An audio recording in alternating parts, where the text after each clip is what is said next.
Pumping. For obtaining and maintaining the condition of population inversion, the atoms have to be raised continuously to the excited state. It requires energy to be supplied to the system. Now, pumping. The process of applying the energy to the medium with view to transfer it into a state of population inversion is called pumping. There are a number of techniques for pumping a collection of atoms to the inverted state. Most commonly are optical pumping, electrical discharge, and direct conversion. Optical pumping. Optical pumping uses photons, as the name suggests, the optical pumping. So it uses photons to excite the atoms. The light source, such as a flash discharge tube, is used to illuminate the laser medium. The photons of appropriate frequency excite the atoms to the upper energy level. From there, they drop to the metastable level to create the state of population inversion. Optical pumping is widely used in solid-state lasers. Next is electrical pumping. In electrical pumping, the electrical field causes ionization of the medium. It raises to the excited state. This technique is used in gas lasers.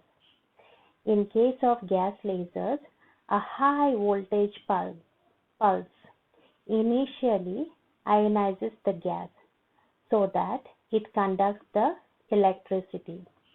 The electric current flowing through the gas excites the atom to the excited level.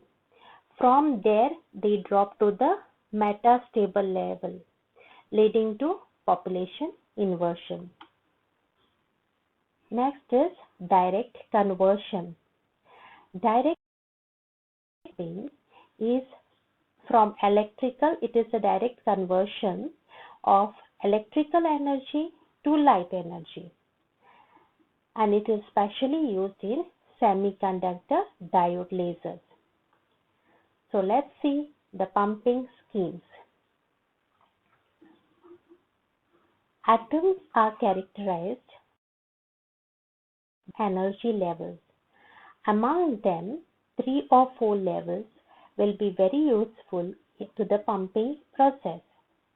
There are 2 important pumping schemes which are widely used. They are 3-level and 4-level pumping schemes. 3-level pumping schemes.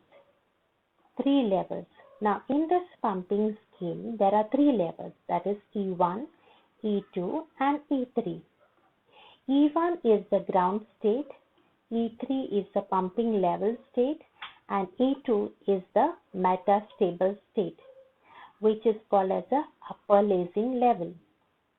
When the medium is exposed to the pump frequency, see here, when it is exposed to the pump frequency radiation, a large number of atoms from the ground state, understood, large number of atoms from the ground state will be excited to E3 level. However, they do not stay there for and quickly undergo downward transition to the metastable state through a non-radiative transition. You can see it here.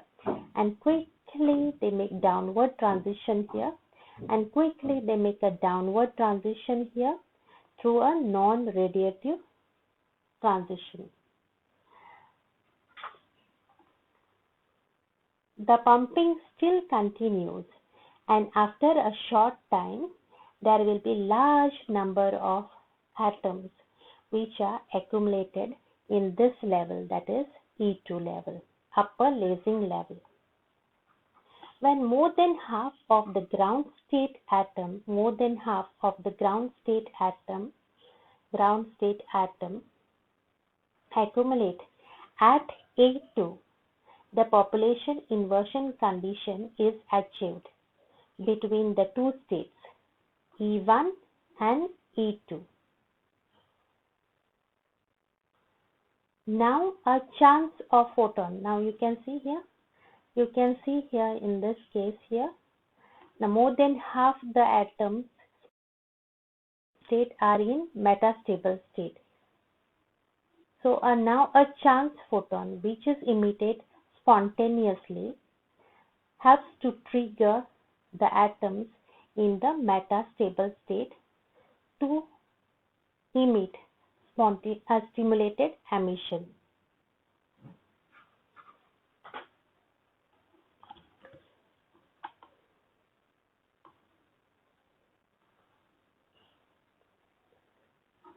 Disadvantages. The scheme requires a very high pump power and a 3-level laser operate in pulse mode.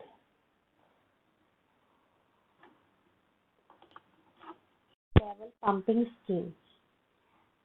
There are 4 levels in this pumping scheme, that is E1, E2, E3 and E4. E1 is the ground state, E4 is the pumping level state, and E3 is the metastable state. It is called as upper lasing level and lower lasing level. E3 is upper lasing level and E2 is a lower lasing level. When a light of pump frequency mu p is incident on the lasing medium, the active centers are readily excited from the ground state to E4. However, they do not remain in E4 level for a long time and quickly make a transition from E4 to E3 through a non-radioactive transition. And as the spontaneous transition, now here they will remain all here in the E3 level. The spontaneous transition from E3 and E2 cannot take place. So the atoms get trapped in E3 and the population at the state E3 grows rapidly. When the number of the atoms in the metastable state is more compared to the ground state, then a chance photon of energy h mu and chance photon h mu, which is equal to the energy between E3 and E2.